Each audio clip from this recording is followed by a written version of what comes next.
A democracia não caiu do céu. Demandou muita luta. Custou o sacrifício de muitos brasileiros e brasileiras desde os tempos do Brasil colônia até hoje.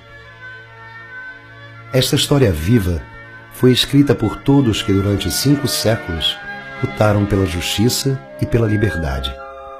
Por índios como Sepete e Araju, por negros como Zumbi dos Palmares, Lucas Dantas, Luiz Anaim e os líderes da revolta dos Malês.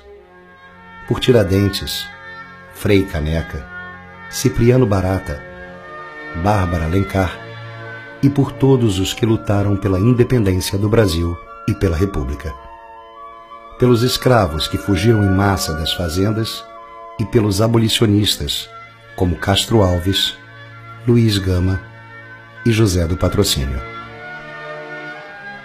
A história da democracia no Brasil foi escrita também pelas revoltas, greves, campanhas políticas e movimentos sociais que sacudiram a República. A revolta da chibata, a revolta da vacina, a greve de 1917, o tenentismo e a coluna Prestes, a luta pela entrada do Brasil na guerra, a campanha do petróleo é nosso, a greve dos 300 mil de 1953, a comoção popular no suicídio de Getúlio Vargas, a eleição de Juscelino Kubitschek, a construção de Brasília e a interiorização do desenvolvimento. A vitoriosa campanha da legalidade, liderada por Leonel Brizola, e a luta pelas reformas no governo de João Goulart. Em 1964, um golpe militar derrubou o presidente constitucional. Muitos deram suas vidas para que o país reconquistasse a democracia, entre eles Edson Luiz de Lima Souto, Marighella, Lamarca, Yara Yavelberg, Rubens Paiva, Onestino Guimarães, Helenira Rezende, Davi Capistrano, Vladimir Herzog, Manuel Fiel Filho, Suzu Ângel e Santo Dias.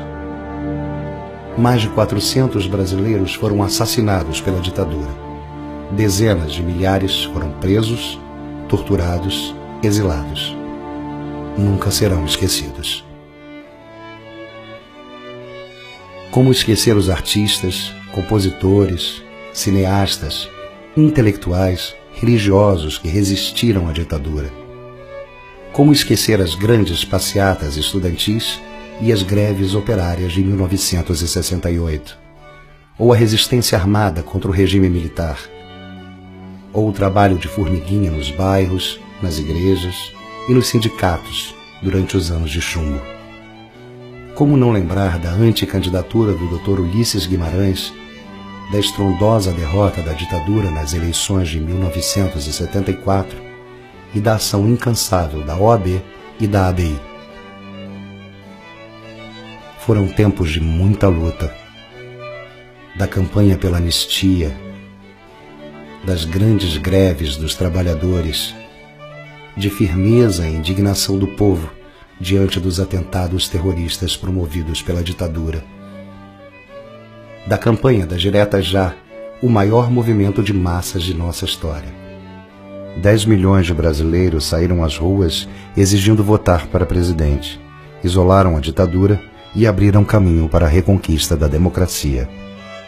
Na Assembleia Constituinte, o Brasil exigiu mais democracia e mais direitos sociais, respeito aos direitos humanos e também ao meio ambiente, igualdade entre homens e mulheres, fim da discriminação social, proteção à criança e ao adolescente.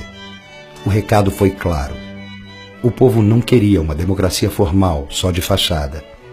Queria uma democracia para valer. Foi uma época de sonhos e de apostas no futuro. Mas logo veio o troco dos que não queriam perder privilégios. Quantos massacres não chocaram o país? Nas fábricas, nas grandes cidades e nos campos, contra a população pobre, contra meninos e meninas de rua, contra presos sob a guarda do Estado, contra trabalhadores sem terra.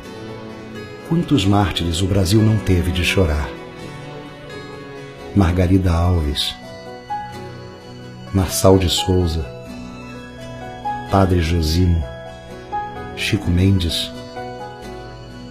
Na época da hiperinflação, muita confusão, vários planos furados, enormes decepções. Finalmente o país conseguiu derrotar a inflação e reconquistar a confiança na moeda. Foi uma conquista importantíssima, mas infelizmente na cartilha do neoliberalismo, dominante na época, o povo não passava de um detalhe. Quem mandava na economia era o Fundo Monetário Internacional, o FMI. O Brasil quebrou 3 vezes. Era o país do desemprego, baixos salários, falta de oportunidades, confinamento da população pobre e preta nos guetos. Foram tempos de grande bronca social e forte revolta política. O Brasil parecia estar à beira do abismo. Mas graças à democracia, encontrou forças para avançar. Nas urnas, nas ruas, nos sindicatos, nos movimentos sociais, ele construiu o caminho das mudanças. Crescimento econômico, inclusão social, redução das desigualdades regionais.